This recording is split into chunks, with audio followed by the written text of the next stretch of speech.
गुलनास आज उदास थी। मन में कुछ ख्याल आ रहा था। कोयल गुलनास के पास बैठती हैं और आंखों से आंसू टपकाती हैं, लेकिन कुछ बोल नहीं पाती है। साधु भी अब बूढ़े होते जा रहे थे। उनका मन भी थोड़ा थोड़ा उदास लग रहा था। गुलनास साधु के पास पहुंचती हैं और पूछती हैं, बाबा, आपकी तबीयत तो ठीक है ना? साधु कहता है, हाँ बिटिया, मेरी तबीयत ठीक है, लेकिन मेरे दोस्त हैं जो बीमार हैं, मैं उनके यहाँ मिलने जाऊँगा, तो शायद 1-2 दिन आपको अकेला ही रहना पड़ेगा। गुलनास के मन में चिंता थी।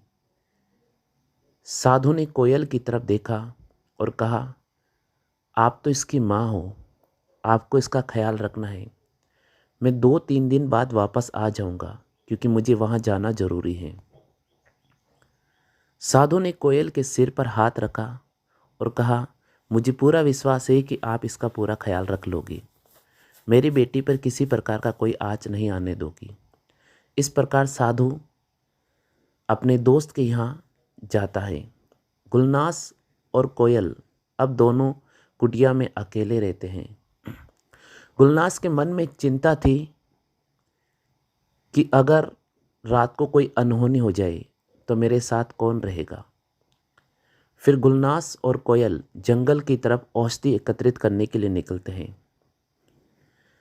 अब वो जंगल के एक दूसरे कोने की तरफ आगे बढ़ ही रहे थे, तभी सामने 3 व्यक्ति उसे नजर आते हैं।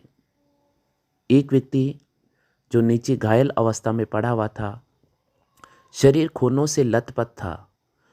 2 व्यक्ति उसके बगल में खड़े थे जिनके हाथों में तलवार थी। गुलनास ये सारा नज़ारा देखकर जंगल में एक तरफ छिप जाती हैं और धीरे से इस सारी कहानी को देखती हैं। जो नीचे पड़े हुए शख्स कह रहा था कि तुमने मेरे साथ बहुत गलत किया है। तुम मेरे साथ जंगल में आए थे और मेरे राजपाट को छीनने के लिए तुम मेरे साथ गद्दारी कर रहे हो और मेरे पर तलवारों से आक्रमण कर रहे हो। याद रखना, तुम मेरे पर अगर आक्रमण करोगे तो भगवान आपको कुछ नहीं रहने देगा, समय आपको बर्बाद कर देगा। तभी एक डाकू हंसता है और कहता है, अभी तो तू तेरी जान बचा ले, समय का भरोसा नहीं है।